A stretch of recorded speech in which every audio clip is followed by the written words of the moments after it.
और अब कुछ खबरें खेल के मैदान से। 6 मुल्की क्रिकेट सीरीज में शिरकत के लिए न्यूजीलैंड की टीम इंग्लैंड से बारास्ता दुबई लाहौर पहुंच गई। न्यूजीलैंड की टीम आज मुकम्मल आराम करेगी। टीम मुकम्मल तौर पर आराम करने के बाद प्रैक्टिस सेशन का आगाज करेगी। 3 मुल्की सीरीज का पहला मैच पाकिस्तान और न्यूजीलैंड के दरमियान 8 फरवरी को कज़ाफी स्टेडियम में खेला जाएगा।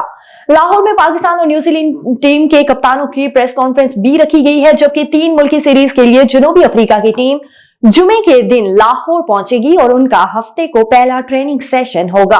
और अफगानिस्तान के स्पिनर राशिद खान ने टी20 क्रिकेट में अहम संगे में अबूर कर लिया। राशिद खान ने जनूबी अफ्रीका की टी20 लीग के मैच में टी20 कैरियर की 632 विकेट हासिल कर ली, जिसके बाद सुपर लीग सुपर टी20 मैचों में सबसे ज्यादा विकेटें लेने वाले बॉलर बन गए थे।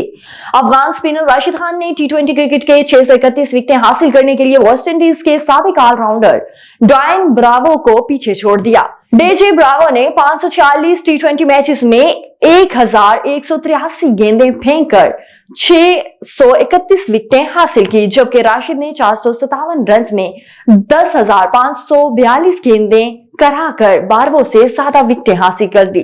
वाज़ेह रही कि राशिद खान जनूबी अफ्रीका टी20 लीग में MI कैंप टाउन की नुमाइंदगी कर रही है। आगे बढ़े, आपको बताएं कि पाकिस्तान मेंस क्रिकेट टीम के अबूरी हेड कोच आकिब जावेद ने कहा है कि ट्राई नेशन सीरीज और चैंपियंस ट्रॉफी के लिए हमारा मुहिम का आगाज हो गया।